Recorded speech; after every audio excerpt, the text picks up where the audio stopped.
Assalamualaikum warahmatullahi wabarakatuh. Halo semuanya teman-teman, selamat malam, selamat datang kembali di channel Ilo Bercerita dan masih bersama saya Ilo. Dimanapun teman-teman berada, semoga teman-teman selalu dalam keadaan sehat walafiat, tanpa kekurangan satu apapun. Amin, amin, ya robbal alamin.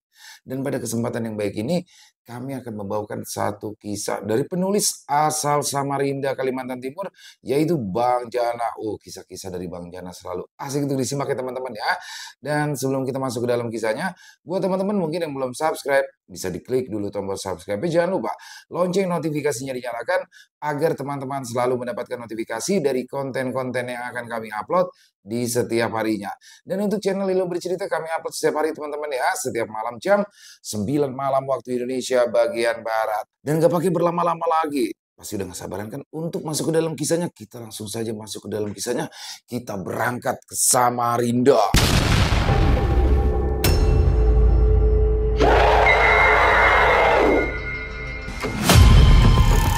Teror mengerikan di rumah pengantin baru.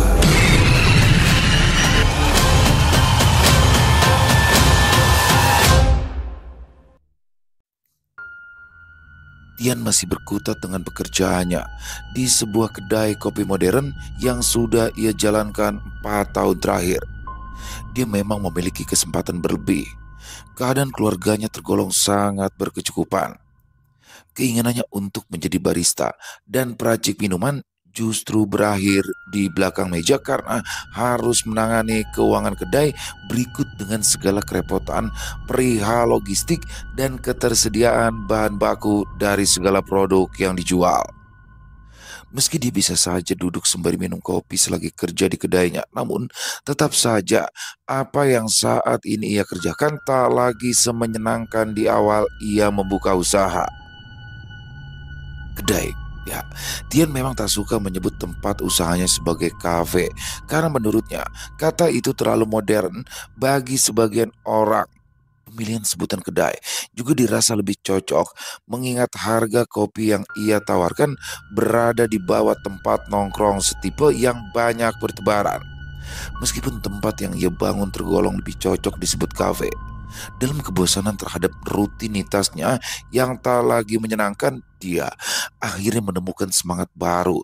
Seorang gadis cantik tengah sibuk di depan laptop hitam menarik perhatiannya. Gadis berambut sebahu dengan wajah oval dan hidung mancung, alis tadi gambar menjadi nilai lebih baginya. Bagaimanapun, ia harus membuat gadis itu menjadi langganan tetap di kedainya. Tian, ucapnya sembari mengulurkan tangan. Alina, jawab gadis itu saat menyambut jabatan tangan Tian sembari tersenyum. Keduanya berkenalan dan berbincang. Tian mengaku adalah pekerja di kedai itu, namun di bagian akunting. Dia memang sengaja tak mengakui kepemilikan kedai itu karena tak ingin gadis-gadis atau orang lain menganggapnya kaya dan serba berkecukupan, meski itu adalah kenyataannya. Dari perkenalan dan berbincang sejenak, akhirnya Tian tahu kalau Alina adalah mahasiswi farmasi yang sedang mengerjakan tugas yang begitu menumpuk. Dia memang tak bisa mengerjakan di kamarnya sendiri karena terlalu bosan dan mudah terlena dengan kasur. Benda itu seolah-olah terus memanggilnya untuk berbaring dan meninggalkan tugas-tugasnya yang menumpuk tinggi. Alina mengobrol panjang lebar tentang apa yang sedang ia kerjakan sementara Tian mendengarkan sembari menyeruput kopi yang sudah mulai mendingin. Semakin lama ia mencuri pandang, semakin ia tertarik dengan Alina. Matanya kian berbinar namun pipinya bersemu saat gadis itu juga meliriknya sehingga mata mereka bertemu. Hari demi hari berlalu. Perkenalan dan obrolan mereka menjadi sebuah kedekatan yang begitu menyenangkan. Tian merasa semakin bersemangat bekerja, bahkan tak segan untuk ikut membawa laptopnya sembari mengobrol dengan Alina. Keduanya seringkali mengerjakan kesibukan masing-masing, sembari diselingi obrolan-obrolan ringan. Tak ketinggalan kopi yang mereka suka dan sepiring, bahkan 2 piring camilan, agar obrolan mereka tetap panjang dan terus berjalan sesuai harapan Tian. Keduanya bahkan sudah saling bertukar nomor ponsel agar lebih lancar berkomunikasi. Kedekatan mereka yang berawal dari konsumen dan penjual menjadi hubungan asmara yang begitu menyenangkan. Keduanya semakin sering bertemu. Hubungan mereka kian dekat dan intens juga mengarah ke jenjang yang lebih serius. Dalam hubungannya yang sudah saling perhatian dan menuju jenjang serius, Tian masih belum mengakui bahwa kedai itu miliknya. Dia ingin memberitahukan istrinya setelah mereka menikah. Hingga di suatu hari yang berbahagia, Tian meminta Alina untuk menjadi istrinya. "Ah, bisa carikan lahan yang bagus enggak?" tanya Tian pada ayahnya yang kebetulan merupakan pensiunan dari perusahaan multinasional. Lahan. Lahan gimana ya? Mau rumah atau tanah saja? Tanya ayahnya untuk memastikan permintaan sang anak sesuai dengan apa yang diinginkan. "Tanah aja, Pak. Tapi lokasinya yang bagus ya. Kalau bisa aksesnya jalannya luas supaya mobil bisa masuk. Soalnya rencananya mau dibangun rumah." Jelas Tian. "Oh ya sudah, nanti dicarikan ya," jawab ayah Tian singkat. Keseriusannya pada Alina sudah sangat ia niatkan. Keinginannya untuk menikah bahkan sudah disiapkan sendiri. Niat untuk membangun rumah pun untuk melanjutkan hidup barunya dengan Alina. Rumah yang nantinya akan ia jadikan kado pernikahan dan akan ditempati berdua.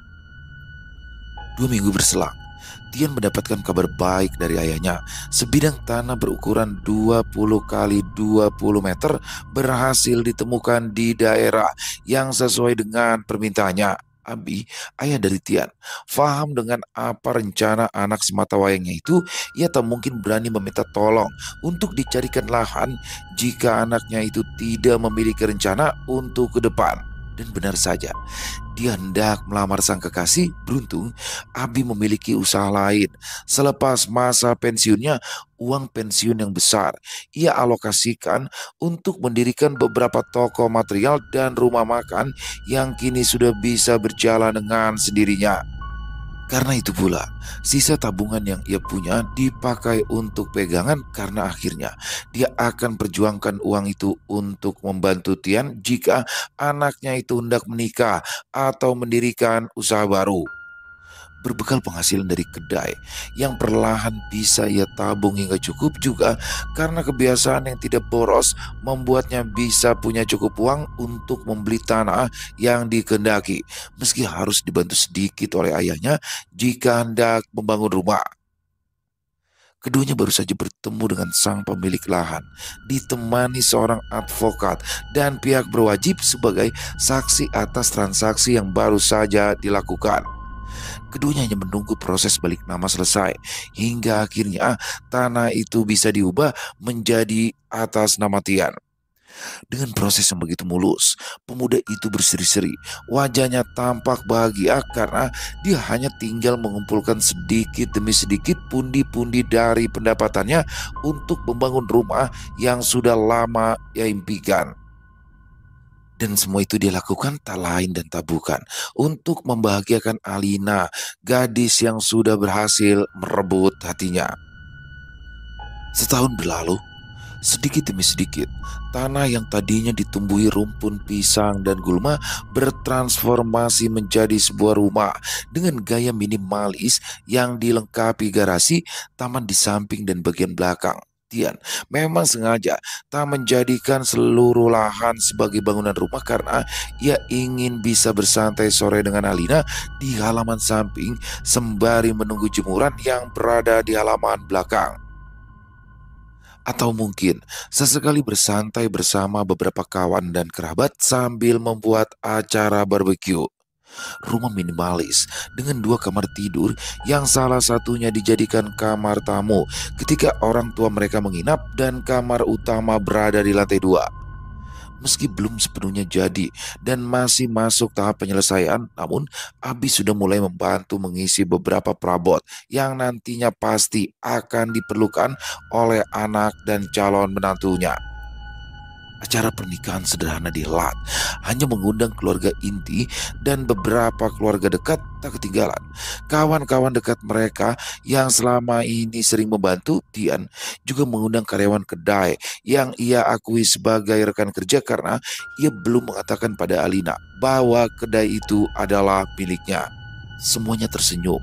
Wajah dan mata yang cerah berbinar menghantarkan dua anak manusia itu menuju biduk rumah tangga dan perjalanan baru dalam hidup mereka.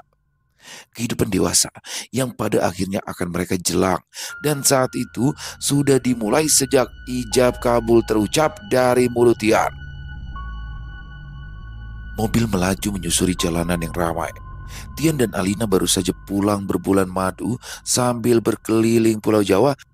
Keduanya singgah dari satu kota ke kota lain karena keduanya memang sangat jarang bisa bepergian bersama karena kesibukan masing-masing. Alina melihat keadaan sepanjang perjalanan. Rasanya sedikit berbeda karena rumah yang akan mereka huni berada di area pinggiran kota yang hampir tidak pernah ia lewati.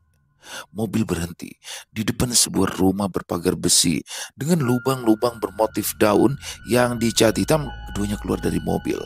Binar terlihat jelas di kedua manik mata Alina. Ia tidak menyangka suaminya itu sudah mempersiapkan hunian yang begitu bagus, minimalis, meski tidak besar, karena keduanya memang bersepakat untuk memiliki rumah yang biasa saja. Dua koper pakaian diturunkan dari bagasi belakang dan digeret sendiri oleh Tian karena Alina langsung berlari melihat rumah secara detail. Kaca bulat yang dilapisi bahan khusus agar menjadi buram demi pencahayaan yang baik namun tetap aman bagi mereka. Senyum simpul terlihat jelas di bibir Tian setelah melihat tingkah istrinya yang begitu berbinar. Pintu dibuka. Seketika terlihat pemandangan yang begitu menyenangkan dan memanjakan mata Alina. Sofa kulit berwarna krem pekat dengan bantalan tebal berseberangan dengan televisi besar beserta deretan pernak-pernik pemanis. Di sebelah kanan, belakang sofa yang berseberangan dengan televisi, terdapat ruang dengan beberapa alat gym yang bersebelahan dengan dapur dan meja bar panjang. Alina tak bosan-bosannya berucap wah karena terlalu kagum dengan apa yang dia lihat. Keduanya menyusuri anak tangga demi tangga yang berdekatan dengan pintu masuk. Di lantai 2 terdapat satu ruangan kecil berisi seperangkat komputer untuk Tian bekerja dan bermain game kesukaannya. Alina memeluk erat suaminya itu karena begitu bersyukurnya dari sini hidup baru mereka dimulai. Tian tengah bercengkrama di depan televisi. Sembari menonton series yang belum rampung, lampu ruang tamu menyala redup, menambah suasana romantis dan remang. 2 gelas kopi susu terhidang di atas meja juga. Sepiring kentang goreng menemani acara kecil mereka. Klek, klek, klek, klek, klek. Suara menggema terdengar dari koridor lantai atas. Suara yang muncul dari kejauhan dan semakin lama semakin nyaring seolah mendekat layaknya benda bulat yang membantul dan menggelinding di atas lantai keramik yang dingin. Tian dan Alina menoleh ke atas sambil menggerakkan pandangan seolah mengikuti sumber suara. Suara itu terdengar semakin nyaring.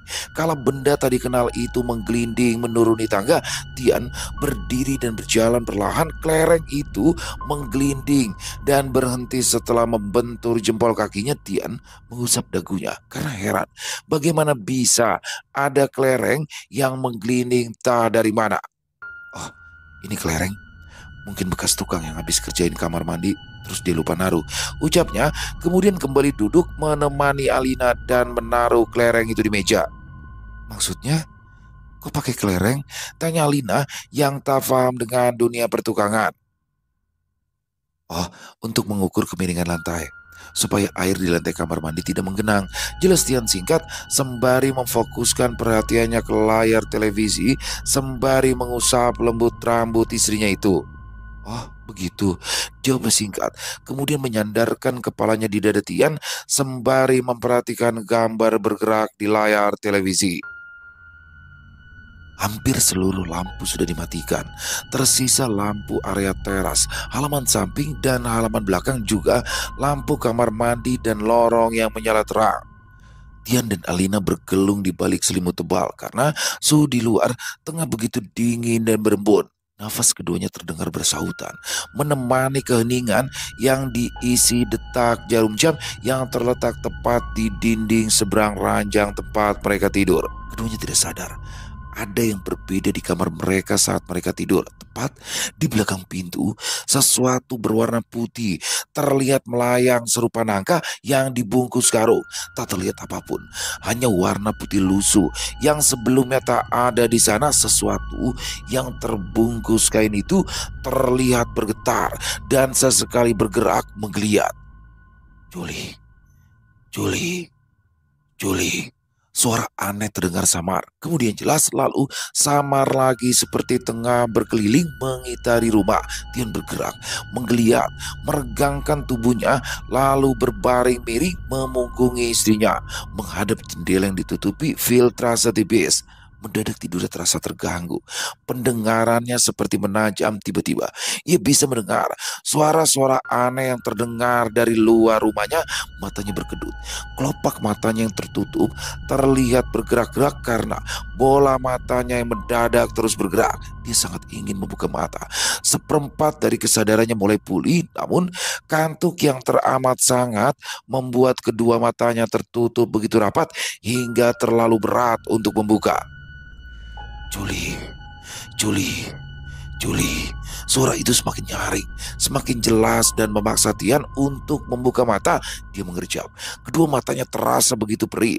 Dengan kesadaran yang belum terkumpul sepenuhnya, ia bangkit dan duduk, kakinya menjejak lantai sembari menatap kaca jendela kamar yang gelap. Ia memusatkan pendengaran, menelisik suara sekitar. Apa yang membangunkannya tadi masih terdengar samar, lalu nyaring, lalu kembali samar. Ya, suara itu seakan bergerak, mendekat dan menjauh dengan berat. Ia menguatkan pijakannya agar tak limbung. Ia melangkah perlahan mendekati jendela yang jaraknya kurang dari 2 meter dari tempat tidurnya. Dia menelisik, mencoba memfokuskan pandangannya di kegelapan. Pupil matanya membesar karena kekurangan cahaya yang bisa ditangkap sementara. Ia harus melihat keadaan di luar. Wajahnya mendekat pada kain filtrase yang membatasinya dengan jendela kaca. Matanya menelisik sekitar sembari terus menajamkan pendengarannya. Namun setiap kali ia terfokus dengan pandangannya, pendengarannya menjadi tak setajam sebelumnya. Begitu sebaliknya, ketika ia menajamkan pendengaran sambil sesekali berpejam, pendengarannya terasa begitu kuat hingga bisa mendengar suara-suara aneh. Tian masih memejam sambil mendengarkan arah suara. Rencananya ia akan mengintip kala suara itu semakin mendekat. Sejauh ini, cara itulah yang bisa menjadi solusi untuk mencari jawaban dari apa yang sudah mengganggu mimpi indahnya. Julie, Julie, Julie. Suara kembali terdengar lebih nyaring. Tian bisa merasakan sumber suara itu tengah mendekat. Ia membuka matanya sambil mendekatkan wajah ke kaca untuk mengintip ke arah halaman belakang yang diterangi lampu. Namun, apa yang ia anggap solusi itu ternyata merupakan keputusan yang salah, bahkan buruk. Julie, Tian terhuyung mundur. Sesuatu mengejutkannya hingga ia hampir terjatuh. Beruntung kakinya tak salah berpijak sehingga ia masih bisa berdiri. Julie, Julie, Julie, sesosok wajah rusak dengan kulit menghitam tiba-tiba muncul di hadapannya tanpa aba-aba. Wajah yang bagian rambutnya tak terlihat karena tertutup kain putih lusuh dengan ikatan di atas kepala. Kain penuh tanah merah itu entah mengapa bisa terlihat jelas dalam keadaan gelap, pocong. Sudah lebih dari 2 bulan pengantin baru itu tinggal bersama di bawah satu atap. Sudah lebih 2 minggu sejak gangguan yang ketika itu membangunkan Tian dari tidurnya. Lelaki itu tak bercerita apapun. Ia hanya menganggap itu adalah salah satu manifestasi dari apa yang selama ini pernah ia dengar dan baca. Terlebih, ia belum begitu beradaptasi dengan lingkungan yang jauh berbeda dari tempatnya yang lama di rumah orang tuanya. Kehidupan berjalan seperti biasa. Alina sibuk dengan pekerjaannya di salah satu apotik, sementara Tian juga sibuk dengan kedai kopi yang sudah lama ia rintis. Ya, kini Alina sudah tahu kalau kedai tempat mereka dulu bertemu adalah milik suaminya. Sebenarnya, ia bisa saja bekerja di bidang lain atau menjadi ibu rumah tangga, namun ia bukanlah orang yang suka berleha-leha.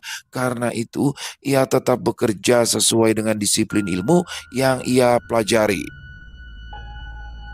Rumah sedang tak berpenghuni karena sepasang sejoli itu sedang bekerja, namun tak berpenghuni bukan berarti tak ada pergerakan. Wajan penggorengan yang digantung bergerak-gerak dan berayun-ayun dengan sendirinya. Riuh besi yang saling berbenturan terdengar riuh di seluruh ruangan. Sendok-sendok yang dikumpulkan di dalam laci bergetar hebat. Hunian minimalis yang jadi impian banyak orang itu tanpa disadari justru menyimpan hal-hal tak wajar. Ditambah lampu yang belum menyala membuat rumah itu seperti tempat yang angker. Dari dapur yang berisi benda-benda logam, bebunyian itu merambat ke area lain.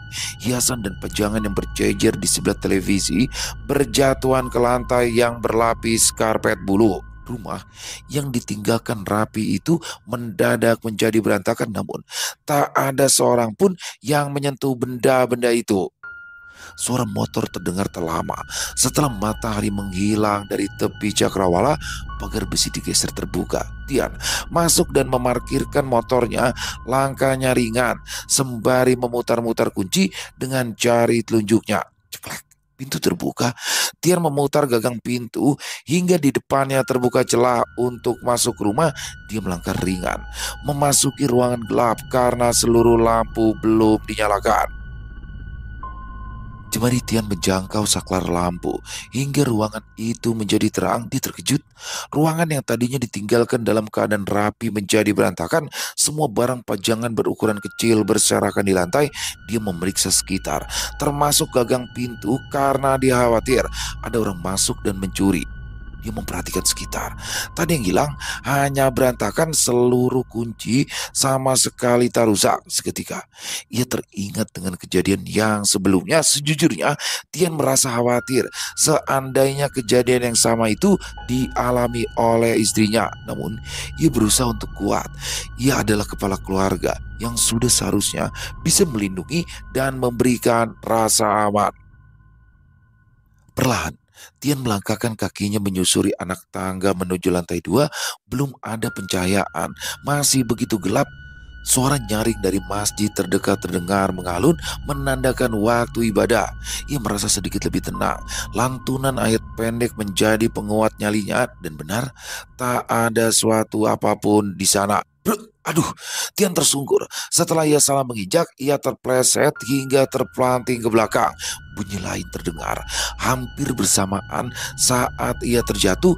Benda-benda kecil berbenturan dan bergelinding.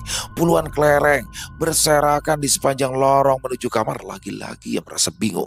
Bagaimana bisa kelereng-kelereng itu terus muncul, padahal ia sudah memastikan bahwa tak ada alat pertukangan atau benda keperluan pembangunan yang tertinggal.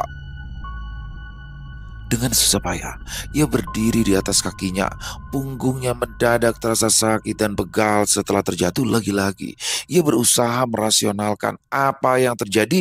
Dia menganggap Alina yang salah menaruh kelereng bekas pertukangan itu dan tersenggol hingga berserakan di lantai.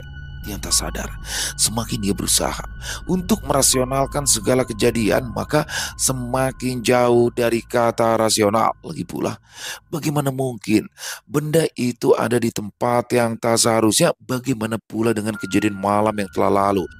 Penampakan yang waktu itu muncul di hadapannya tentu bukanlah halusinasi, dan dia masih terus menafikan semua kejadian. Alina baru saja sampai setelah masuk di shift 2. Sudah lewat pukul 10 malam. Skuter metiknya diparkir tepat di sebelah motor Tian. Wajahnya terlihat lelah. Matanya yang sipit semakin terlihat menyempit karena kantuk yang tak tertahan. Lampu kecil di sudut-sudut ruangan dinyalakan agar memberi kesan remang dan hemat energi. Di depan televisi, Tian sudah menunggu sembari menatap film kartun untuk menghilangkan bosan. Yang ngapain sendirian di sini? Bukannya tidur duluan? Tanya Alina terkejut saat melihat tampang Tian yang kucel dan tak segar. Memang sengaja nunggu kamu dulu, jawab Tian singkat, kemudian mengalihkan pandangannya lagi ke layar setelah memandang istrinya sekilas.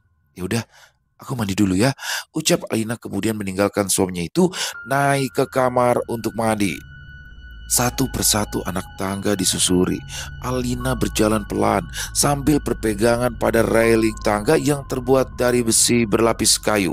Koridor lantai 2 terlihat remang karena hanya lampu atas tangga yang menyala. Ceklek, gagang pintu diputar. Tapi Alina mendadak terdiam dan mematung kala mendapati Tian sedang membaca buku di atas kasur. Tas yang sedari tadi tersampir di pundaknya mendadak jatuh dan mengejutkan Tian. Loh, kok malah diem di situ? Tanya Tian kemudian menutup buku yang ia baca dan menghampiri istrinya. Kamu, kamu kok ada di sini? Tadi kan kamu lagi nonton TV di bawah. Ucapnya terbata karena merasa tak percaya dengan apa yang baru saja ia alami. Meski kantuknya sudah membuat matanya menjadi berat, tapi ia tak mungkin salah. Terlebih lagi, tadi ia sempat bertanya pada Tian yang sedang menonton TV. Enggak loh, dari tadi aku baca buku di kamar. Mungkin kamu tadi salah lihat, jawab Tian. Ya sudah, kita lihat sama-sama kalau gitu ya. Lanjutnya lagi sambil mengajak istrinya turun ke ruang tamu untuk memastikan kalau sang istri baru saja salah lihat. Alina hanya diam dan mengangguk. Kemudian berbalik badan dan kembali ke ruang tamu. Langkah kaki mereka terdengar bergantian karena tangga yang begitu sempit. Akhirnya Alina berjalan di depan diikuti Tian yang berada tepat di belakangnya. Sampai di belokan tangga, Alina masih melihat Tian yang sedang menonton TV. Loh, katanya mau mandi. Mau ditemenin? Tanya Tian genit. Alina bingung. Kemudian dia menoleh dan tak ada apapun. Tak ada siapapun. Tian yang tadi mengikutinya di belakang justru tak lagi ada. Dia semakin bingung. Apakah ini adalah halusinasi? Tapi jika yang terjadi adalah permainan dalam kepalanya sendiri, lantas mengapa ini bisa terjadi berulang kali dan ia bisa saling berinteraksi? Keringat dingin mulai mengucur. Kantuknya mendadak hilang. Kakinya melemas. Alina terjatuh. Tubuhnya terguling menuruni 3 anak tangga yang tersisa. Tiba-tiba semuanya gelap. Alina terbangun sambil ditemani Tian yang duduk di sampingnya. Aroma kopi menguar, menusuk hidung Alina hingga ia kembali tersadar. Dia merasa kehilangan kepercayaan. Dia bingung dengan apa yang telah terjadi. Dia bahkan tak percaya dengan matanya sendiri. Ada rasa khawatir dan takut mengingat kejadian yang baru saja dialami. Kamu kenapa sih? Kok bisa-bisanya pingsan di tangga? Tanya Tian yang rambutnya basah dengan wajah segar. Kamu dari mana? Tanya Alina tergugup. Matanya seketika berair, tangisnya pecah. Aku baru saja selesai mandi.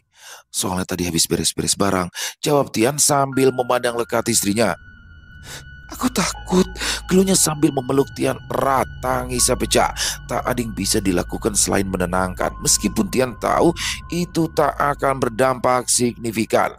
Ia juga sudah mengalami hal yang sama. Bahkan mungkin lebih seram, hanya saja ia tak mau menceritakan kejadian itu pada Alina. Dia khawatir istrinya itu akan semakin takut dan tak betah tinggal di rumah.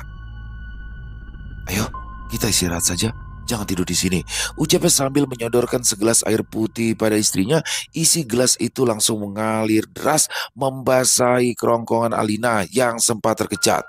Sudah, biarkan saja gelasnya di sini. Kita bereskan besok. Lanjutnya, kemudian menggandeng tangan Alina untuk menuju kamar. Rumah yang tadinya dia kagumi menjadi tempat yang membuatnya tak betah dan rasa ketakutan. Bahkan dia masih khawatir bahwa yang sekarang tengah berbaring di sampingnya adalah orang lain. Bukan orang, melainkan sosok yang tak siapapun. Sosok yang bisa saja menyamar dan merupakan diri seperti suaminya. Pemikiran buah dari ketakutannya itu membuatnya terus terjaga. Matanya tak bisa terpejam. Kantuk yang tadi ia rasakan sepulang bekerja mendadak sirna, digantikan gelisah dan rasa khawatir. Berkali-kali Alina menoleh menatap Tian yang tengah tertidur demi memastikan bahwa itu adalah benar suaminya. Julie, Juli, suara belengking terdengar sayup-sayup di kejauhan. Alina menajamkan pendengaran. Semakin lama, suara berulang itu semakin jelas dan nyaring terdengar seolah mendekat kemudian memelan. Hingga seperti sebelumnya, Alina yang sedari tadi masih khawatir dengan apa yang sudah dialami menjadi semakin takut. Dia meringkuk, memeluk erat perut Tian yang tengah mendengkur sehingga lelaki itu terbatu karena tersedak.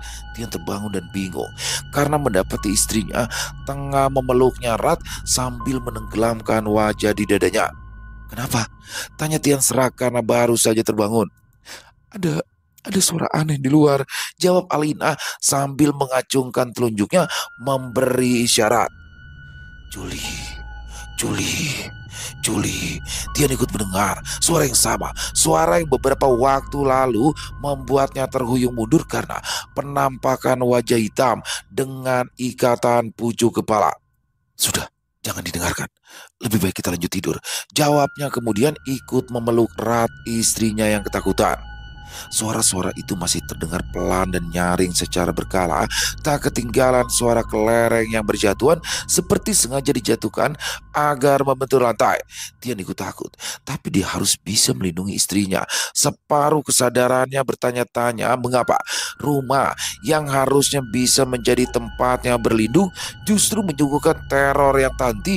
Ia tak bisa memejamkan matanya. Setidaknya hingga Alina benar-benar tenang dan nyenyak dipandangi wajah istrinya yang dipenuhi lelah, takut, dan kekhawatiran. Jikalau memang ada sesuatu yang harus dibersihkan, maka ia akan melakukan itu. Mereka tak mungkin pindah hanya karena rumah yang angker dan gangguan pocong yang entah datang dari mana. Dia memiliki hak.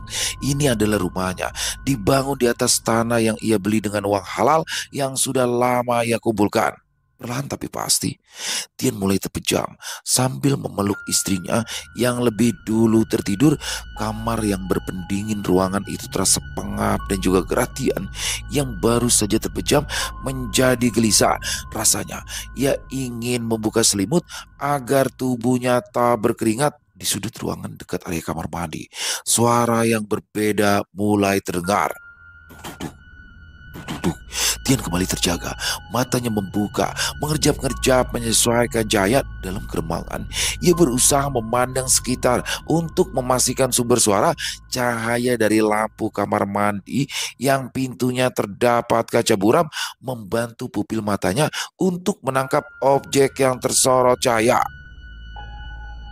Nafasnya terhenti sejenak, kala matanya menatap sesuatu yang berwarna putih di sudut ruangan. Sesuatu yang tak menapaki lantai terlihat melayang atau mungkin menggantung seperti buah nangka berukuran besar yang terbungkus karung. Namun ada yang berbeda. Bagian atas sesuatu itu bergerak-gerak membentur dinding.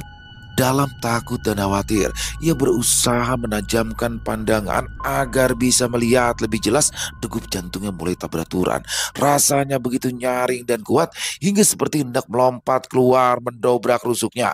Bagian atas benda menggantung berwarna putih itu bergerak, kemudian perlahan memutar. Kini ia bisa melihat lebih jelas tampak wajah yang tengah menyeringai lebar dengan mata nyalang berwarna merah tengah menatapnya. Mata mereka bertemu sehingga Tian membatu, tak bisa bergerak dan berteriak. "Juli, Juli, Juli." Suara itu kembali terdengar, disusul suara kelereng yang berjatuhan dari kain putih yang membungkus. Sesuatu yang tadinya lebih mirip buah nangka kini memanjang membentuk sosok aslinya dengan kaki dan sekujur tubuh terbalut kain kafan lusuh dengan ikatan-ikatan di beberapa bagian. Ternyata kelereng yang selama ini ia dapatkan berasal dari sosok itu pantas saja selalu hilang setelah dibereskan dan ditaruh di suatu tempat. Tian mulai kehilangan keberaniannya. Ketakutannya kali ini menang. Ia menarik selimut hingga menutupi tubuh mereka berdua hingga ujung kepala. Ia meringkuk sembari memeluk istrinya erat, berharap Alina tak terbangun dan ikut menyaksikan kejadian mengerikan ini. Keputusan Tian untuk menutupi seluruh tubuh mereka dengan selimut ternyata bukanlah keputusan yang bisa menyelesaikan masalah. Justru semakin parah. Dari balik selimut Ia bisa mendengar bunyi hentakan di lantai yang terus mendekat ke arahnya. Bunyi serupa hentakan kaki seseorang yang tengah melompat. Juli, Juli, Juli. Suara yang samar kembali terdengar, namun lirih berbisik seperti sedang berada tepat di sebelah telinganya. Apapun itu, sepertinya menyambut ketakutan Tian dengan riang gembira. Semakin ia terpojok, suara itu semakin santer terdengar seolah mengejek. Juli, Juli, Juli. Tian ternyata kaget kalau bisikan yang dekat dengan telinganya itu mendadak nyaring dan menjadi suara teriakan seperti seseorang yang tengah marah. Suara yang sebelumnya seperti tengah bermain-main berubah menjadi raung kemarahan yang entah mengapa. Tian membuka selimut yang menutupi tubuhnya. Terlebih, Alina juga ikut bergerak dan terbangun karena terkejutnya. Keduanya mematung. Tepat di atas mereka, sesosok pocong tengah menggantung terbalik sambil menatap mereka dengan mata merah menyala. Lengkingan teriakan terdengar keluar dari mulut Alina yang semakin ketakutan dan tak siap. Cepat, cepat pergi, ajak Tian sambil bergerak diikuti Alina yang langsung keluar menuju pintu. Keduanya langsung berlari menyusuri anak tangga. Beruntung pijakan mereka tidak terselip dan terpeleset. Tian menyambar sembarang kunci, entah itu motor atau mobil. Keduanya keluar rumah, membuka pagar dan langsung memastikan jenis kendaraan apa yang tadi kuncinya dia sambar. Mobil. Tian langsung masuk disusul Alina yang duduk ketakutan di kursi penumpang. Keduanya langsung keluar tanpa menutup pagar dan mengunci pintu. Malam ini mereka dengan terpaksa harus pulang ke rumah orang tua Tian yang letaknya sekitar 10 kilometer dari rumah mereka. Pak, kenapa di rumah jadi ada pocong? Semalam kami diganggu, sampai-sampai pocongnya masuk ke kamar. Gelut Tian pada papanya yang mencarikan tanah itu untuknya. Ah, itu ya. Ayo, coba kita ke rumah Pak Agus, pemiliknya yang dulu. Jawabnya. Kemudian mereka bertiga memasuki mobil dan menyusuri jalan menuju kediaman Pak Agus. Assalamualaikum, Pak Agus. Ya, saya ada perlu penting dan mendadak. Maaf ya Pak, jadi merepotkan karena tiba-tiba, ucap ayah Tian lewat sambungan telepon. Oh iya, baik. Mungkin setengah jam lagi kami sampai. Semoga tidak macet ya. Lanjutnya lagi kemudian berpamitan dan menutup telepon. Jalanan Samarinda memang jauh lebih padat dari tahun ke tahun. Semakin banyak kendaraan pribadi yang berlalu lalang. Terlebih, hampir setiap remaja yang sudah SMA memiliki kendaraan pribadi demi mobilitas. Semua itu mengakibatkan kemacetan yang sering terjadi di beberapa ruas jalan, terutama ketika pagi, siang, dan sore. Mereka bertiga memasuki sebuah komplek perumahan yang letaknya tak jauh dari sebuah mall 3 lantai yang dipenuhi ruko-ruko di sekitarnya. Tepat di depan sebuah rumah dengan pagar stainless steel, mereka berhenti. Seorang lelaki berusia 60 tahunan tengah duduk santai di teras sambil memandangi tanaman yang ada di halamannya. Assalamualaikum Pak Agus, salam ayah Tian sambil menunjukkan senyumnya melalui celah pagar. Sudah sampai. Ayo masuk, sambutnya sambil berjalan membuka pagar. Mereka bertiga masuk, mengekor Pak Agus yang masuk terlebih dulu dan duduk di ruang tamu. Ada apa ini? Kok kayaknya penting? Tanya Pak Agus yang kumisnya sudah beruban. Ini Pak, anak saya ini ada masalah di rumahnya, jawab ayah Tian sambil menunjuk Tian yang duduk menunduk. Masalah? Ada masalah apa? Loh, kok mukanya pucat begitu? Tanya Pak Agus sambil mengerjitkan dahinya. Maaf Pak, beberapa waktu belakangan ini kami berdua sering diganggu sama sesuatu di rumah. Tadi malam kami berdua diganggu pocong yang berdiri terbalik di atas plafon pas di atas ranjang kami. Jelas Tian yang sebenarnya merasa takut dan tak enak hati karena khawatir dianggap menuduh Pak Agus berbuat klinik.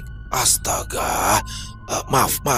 Tiba-tiba Pak Agus terkejut dan langsung meminta maaf. Pada awalnya dia tak tahu apa yang dimaksud oleh Tian dan ayahnya. Namun ketika Tian menyebut pocong, seketika membuatnya teringat akan sesuatu. Ada apa ya Pak? Tanyanya Tian yang ikut kaget dan heran karena orang tua itu bereaksi seperti itu. Saya lupa. Itu memang sengaja saya taruh di situ untuk menjaga lahan. Jawabnya singkat. Maksudnya bagaimana ya Pak? Tian ikut bertanya karena kaget dengan jawaban Agus. Ya, dulu tanah yang kalian beli itu saya pakai jadi kebun pisang sama nangka. Tapi sering dicuri sama orang. Entah orang lewat, orang iseng, atau orang sekitar. Karena saya jadi rugi, makanya saya taruh pocong di situ. Tujuannya supaya menjaga lahan biar kada dimasuki maling. Terangnya, deret kalimat yang diucapkan Pak Agus lantas menjadi jawaban yang selama ini menjadi pertanyaannya. Ya sudah, kalau begitu ayo kita ke sana. Ajak Pak Agus yang berdiri dan menuju kamar untuk mengambil jaket berikut kunci motor dan helm.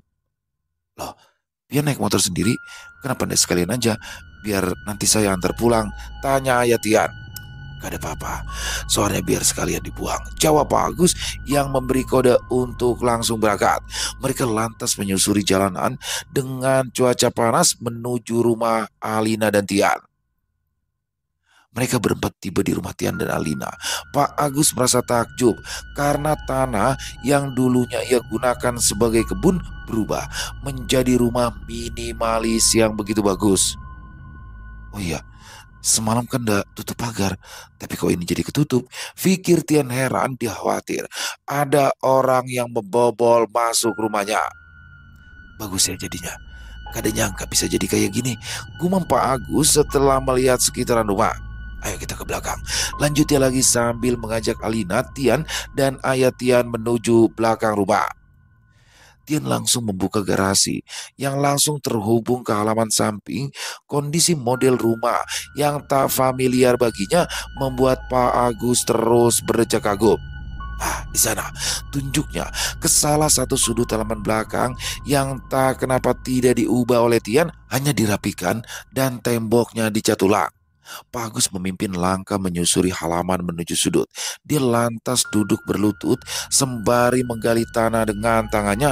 2 menit berlalu, dia akhirnya mendapatkan apa yang ia cari. Ini, serunya sambil mengangkat bungkusan kain putih serupa pocong kecil. Maafkan saya lupa mengambil ini sebelum menjual tanah. Tambahnya lagi, habis ini, ikam berdua kada bakal diganggu lagi, ucap Pak Agus melanjutkan sembari tersenyum. Benda aneh berbentuk pocong dengan 2 kelereng di dalamnya itu ia masukkan ke dalam plastik kresek yang sempat dia bawa dari rumah. Setelah mencuci tangan, ia kemudian berpamitan. Ayah Tian pun berjanji untuk kembali mengunjunginya malam nanti untuk bertukar cerita sembari membawakan sesuatu sebagai ucapan terima kasih. Setahun berlalu, setelah kepindahan mereka pertama kali, gangguan tak lagi dirasakan setelah bungkusan aneh itu diambil dan dibawa oleh Pak Agus. Alina dan Tian dapat tidur dan hidup tenang layaknya keluarga yang berbahagia. Ditambah kini Alina tengah mengandung dan siap menyambut kelahiran anak pertama mereka 6 bulan lagi. Rumah yang sempat menebar teror dan horor kini bertransformasi menjadi hunian idaman yang penuh ketenangan dan keceriaan. Selesai. Luar biasa kisah dari Bang Jana. Ini serem banget ya, asli. Pocong culi nih ya. Culi. Mungkin teman-teman bingung nih. Kok pocongnya ngomong culi-culi? Jadi setahu saya pocong culi itu menjaluk diuculi. Jadi minta dilepas tuh biasanya ikatan tali pocongnya. Atau kalau khusus yang ada di dalam kisah ini kan dia ingon ya, yang dia dipegang tanaman ya, memang makhluk yang sengaja dijadikan tanaman untuk menjaga tanah atau lahan sekitarnya. Mungkin dia merasa minta dilepaskan ikatannya itu kali ya untuk bisa bebas lagi. Jadi tetap serem banget sih, asli serem banget tuh. Dan menurut saya scene paling seremnya yang pas dia berdua ngeliat tuh posisi pocongnya udah kebalik tuh. Di tempat tidur ngeri banget. Kegantung di langit-langit kebalik gitu posisinya, kepalanya di bawah. Aduh, parah banget. Asli keren banget Bang Jana, horornya mencekam dapat banget. Terima kasih atas izinnya kami untuk membawakan kisah yang luar biasa ini. Dan semoga teman-teman semua para pecinta penikmat horor terhibur dengan kisah barusan ya. Terutama para subscriber dari channel Lilo Bercerita. Dan buat teman-teman mungkin yang punya komentar lain, pendapat lain bisa menuliskan di dalam kolom komentar. Ataupun hanya sekedar saling menyapa, insya Allah kami akan menjawab satu persatu. Buat teman-teman yang suka dengan videonya bisa diklik tombol like tombol jempolnya, boleh juga dibantu di share ya. Link videonya ini ke teman-teman yang lain agar juga ikut merasa terhibur.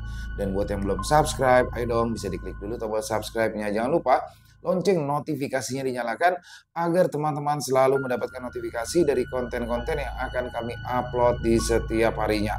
Kami juga ingin mengucapkan terima kasih kepada seluruh teman-teman yang sudah selalu setia hadir, yang sudah selalu mendukung kami, karena teman-temanlah kami selalu bersemangat berkarya di setiap harinya. Oh iya, buat teman-teman yang mungkin punya kisah horor misteri yang diangkat dari kisah nyata, dari pengalaman pribadi, apabila mungkin berkenan dibawakan di channel kami, bisa mengirimkannya ke nomor telepon kami yang ada di sini, bebas ya.